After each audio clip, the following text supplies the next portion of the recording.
Sunny and Sayreville League. This is your commissioner here live in Tampa, Florida with Johnny Ortiz from the Bootleg Crab Leg. What up, Johnny? How's it going? So we are here outside Raymond James Stadium to see the Jets take on the Bucs. We'll be reporting back in a minute from inside the stadium. So we'll see you guys in a bit.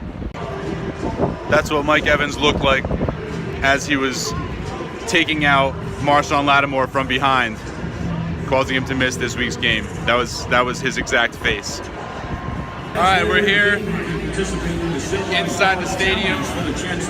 Got the famous boat in the background. Our seats are up there.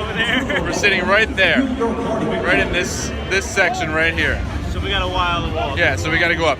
We came up on the wrong side. We were all the way on the other side, and it's not like MetLife. You can't walk all the way around on either side. So we had to come all the way back down and go across. But it's cool because now we got to see the pirate ship. Yep. All right, so they wouldn't let us on the pirate ship because we were wearing the wrong stuff. There's literally a sign at the front that says Buccaneers gear only. So yeah, I walked up to the front, the guy just looked at me and like turned like I didn't even exist. But there it is. All right, we're going upstairs. All right, we made it. Made it upstairs finally.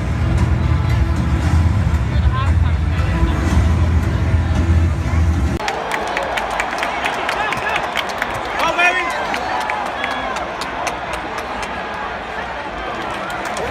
Underway.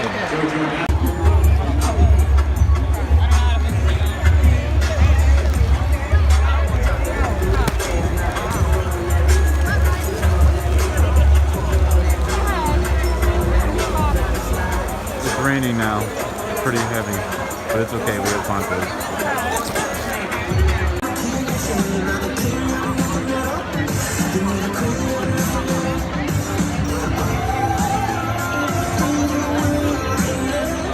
All right, so it's halftime right now. The score is 3-3. The Jets got a field goal right at the end of the first half, tie it up. So far, it's been pretty good game. I mean, very uneventful, but we're having a good time. Yeah, two quarterbacks that are just next year they probably won't be in the league. Yeah, it's true. And it only rained a little bit. That's it. Looked like it was gonna rain again. I put my poncho back on, but the sun is coming out again, so we look like we're in good shape. Yeah. So we'll see what the end of the game brings. Hoping for a victory on 4-5 right now. Me and Albert have a huge matchup. This means a lot to us. So.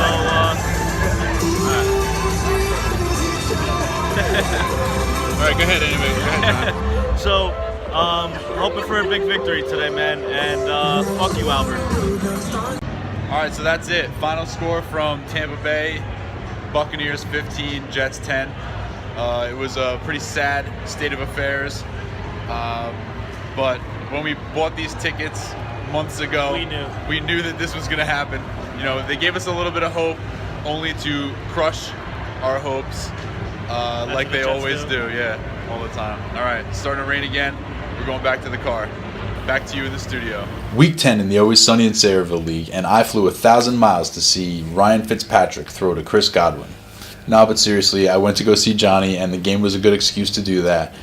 We had a blast, and although the game wasn't super exciting, you know, we really enjoyed ourselves. The stadium was pretty cool. It was great to see Johnny, and we hope to see him again soon. Injuries this week. As I sort of mentioned, Jameis Winston did not play in Week 10, and it looks like his shoulder injury may keep him out for multiple weeks. Devontae Freeman left his game with a concussion, and that, it has been reported, may keep him out for multiple weeks, so that's a situation to keep an eye on. Will Fuller is out for Week 11, Allen Hurns is out for Week 11, Aaron Jones is out for Week 11, and Jeremy Maclin was on a bye this week, so Matt Forte was the player in Rutherford B. Hazy's lineup that was injured and inactive and scored 0. There was a lot of come-from-behind action in the league this week that created some very dramatic outcomes. There were two very close games that were both affected by red flag challenges.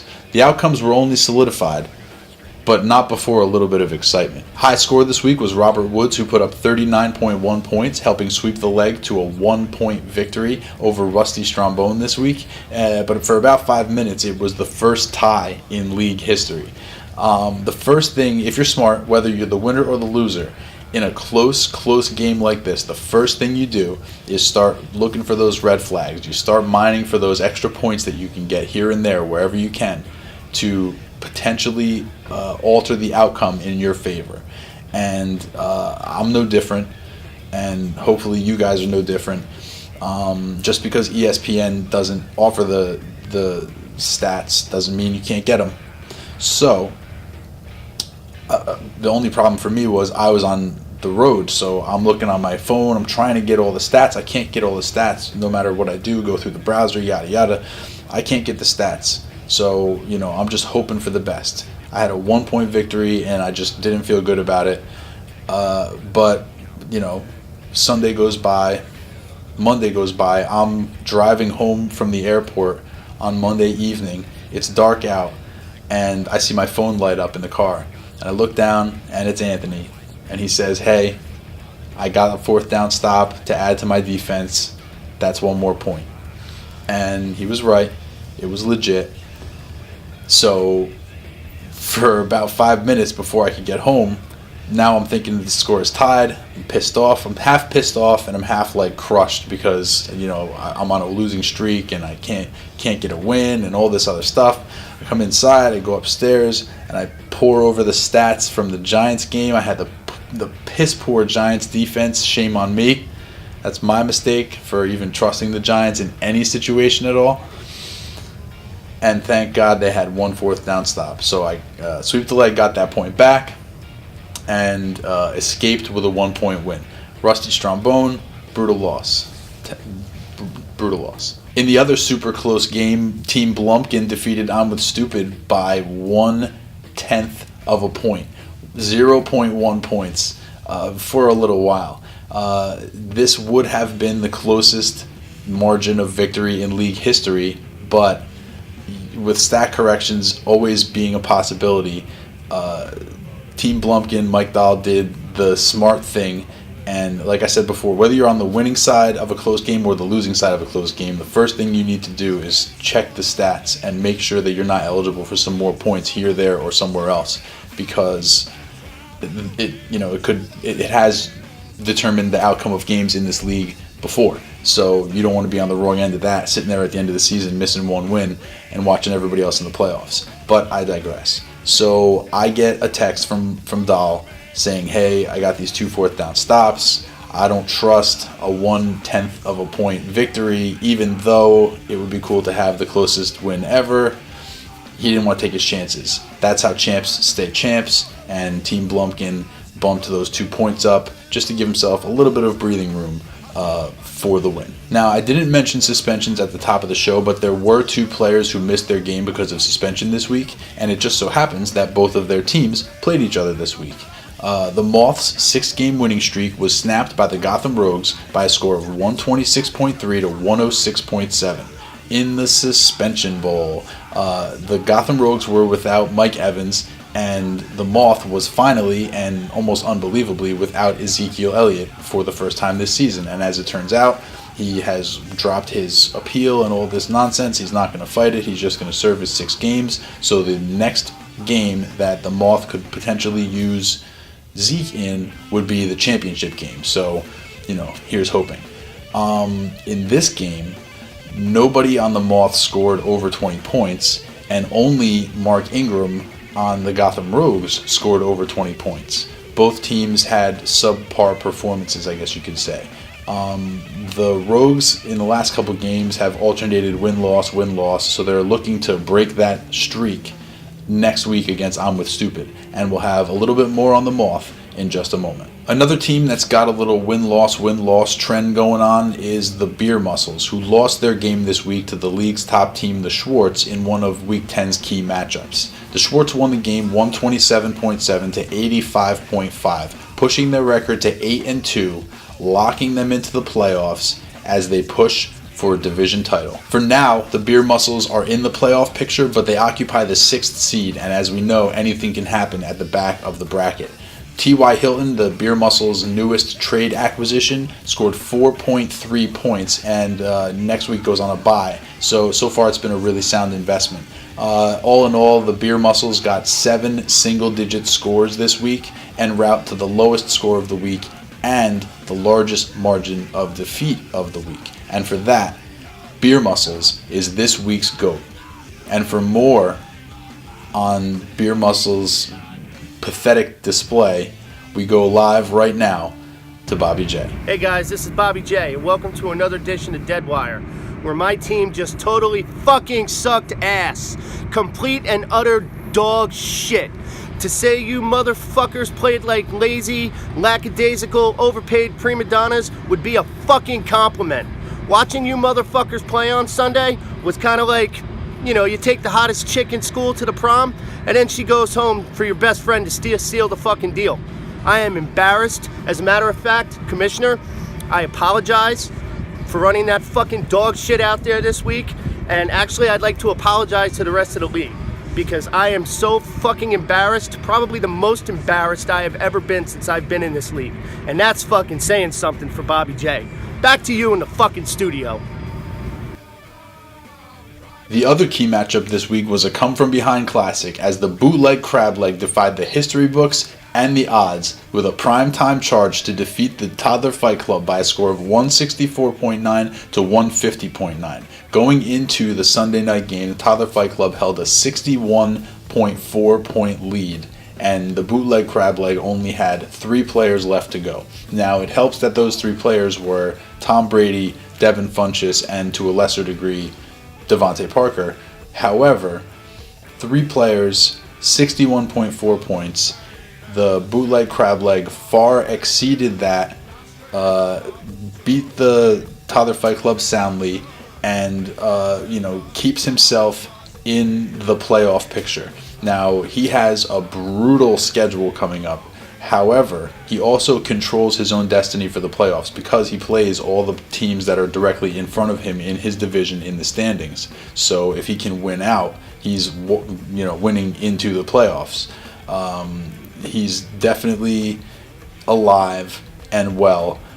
He made it to 5-5, and for that, the bootleg crab leg is this week's hero. Alright, so a lot of talk about the playoffs. There's only 3 weeks left in the regular season, so I figure it's a good time to take a step back and look at the playoff picture and see what we know right now. Now, I'm not a mathematician, but at 8-2, it seems pretty safe to say that the Schwartz is locked into a playoff spot and is really only concerned right now with winning the division and getting a first round bye.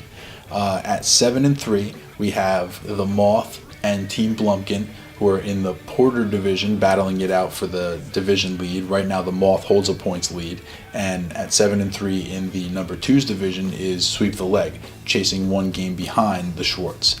At 6-4 we have Beer Muscles in the number 2's division and the Gotham Rogues in the Porter division, and that rounds out the top 6 teams currently.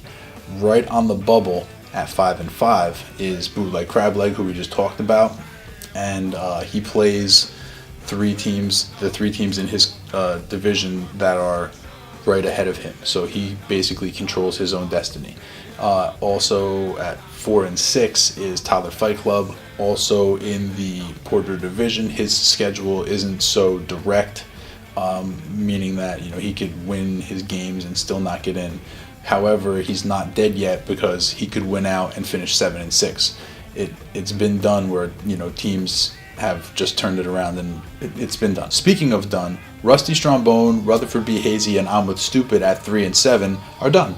And at 1-9, the Golden Showers are like way overdone. They're just like charred, and just like a brick charred. You're like, it's on the rack below it, and you don't even know that it was at one point the Golden Showers. Now it's just charred brick, like a remains.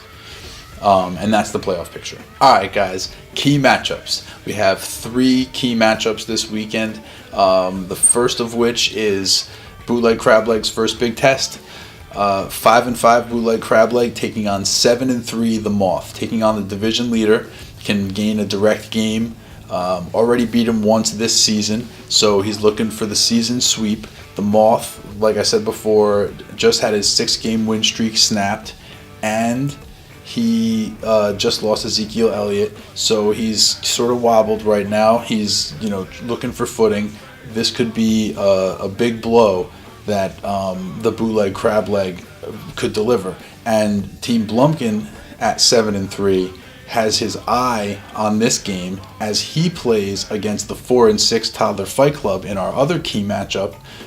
Both of these games couldn't have set up any better because it's the two division leaders against the two guys in the division who are desperate for wins. It couldn't have set up any better, and both of these guys need to win to keep pace with each other. They can't lose ground to it's perfect the way it all set up. The Porter division is hot in week 11, and the final key matchup for the week is the 7-3 Sweep the Leg taking on the 6-4 Beer Muscles. This is a battle near the top of the number 2's division.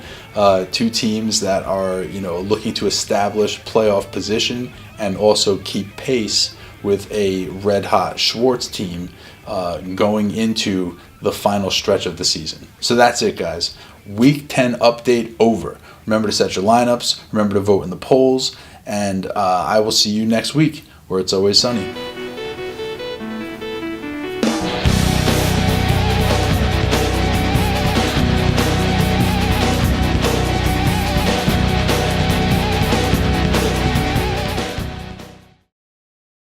All right, it's after the game. Johnny is really upset.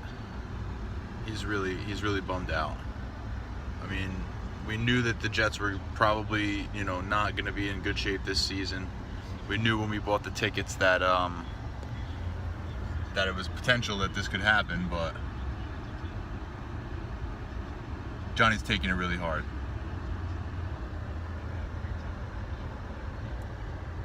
Taking it real tough. Poor guy. It's all right, Johnny. We'll get him next year.